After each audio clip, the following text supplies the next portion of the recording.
This is the engineering marvel that is the Astoria-Megler Bridge. 4.1 miles long, the longest continuous truss bridge in North America, connecting Oregon and Washington. Obviously, it wasn't always here. Before the bridge was built, moving people and goods across the river to the Washington town of Megler was a much different proposition. All there was between Oregon and Washington was a wooden ferry that made a half dozen trips a day. There's certain things you're going to bring across on a small ferry boat, and there's things you're not going to bring across on a ferry boat. Not the most efficient way to cross a river, but it worked. In the mid-1950s, a group of Astoria business people got their heads together and hatched a crazy plan. A lawyer, a doctor, there was even a dairy farmer among the group. There was a dozen of them. They got together with one goal in mind, and that was to build a bridge. Jeff Daly is the son of one of those early bridge promoters. They thought about it and they thought about it and they said, you know what?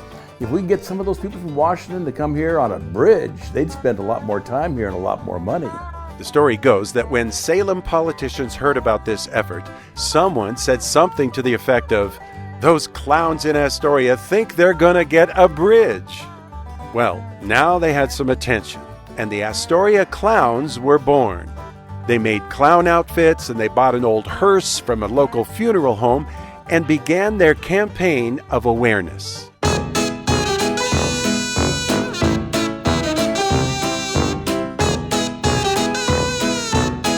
They weren't trying to raise the money. They were just trying to get everybody to say, let's build it. And so they hit the road, taking their message around Oregon. Build a bridge. The Astoria Clowns took part in special events and parades all over the state for years, spreading the message that Astoria needed a bridge. My dad was gone every weekend as an Astoria Clown. This group of guys, they would get in this old 48 Chrysler, and they would sometimes do 3 parades in one day. They would drive down the coastline to Florence. Then they would drive up to Salem. And then they might end up in Bend that night for a final parade. Their sole concept, their whole goal was to promote the idea of building the bridge. The old hearse got repurposed as the Astoria Clown calling card. The Astoria Clowns bought this from the local mortuary here for $450, painted it fluorescent orange with shaky cans, and they had a message they painted on the side of the doors, which was, "Let's build the bridge." But it was a community effort. They came together and thought, if we can do this for our town, this will put our town on the map.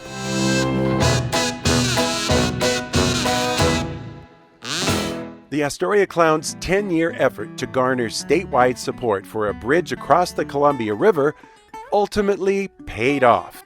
The governments of Oregon and Washington heard the Clowns' message and agreed. Construction of the bridge began in 1962, but it would be another 4 years until the old ferry was retired and dry docked. And to think, it all started with a bunch of clowns and a crazy idea. But a dozen guys were able to add a piece of America to the United States, which is a continuation of Highway 101. Who else could build a bridge but a bunch of clowns? But that's just the beginning of the Astoria Bridge story. In an upcoming Destination Oregon report, we'll dive into how this 4.1-mile bridge was actually built and how it forever changed things in Astoria. At the Astoria-Megler Bridge, this is Dave Jones for Destination Oregon. Thanks for watching. If you liked this video, be sure to give it a thumbs up.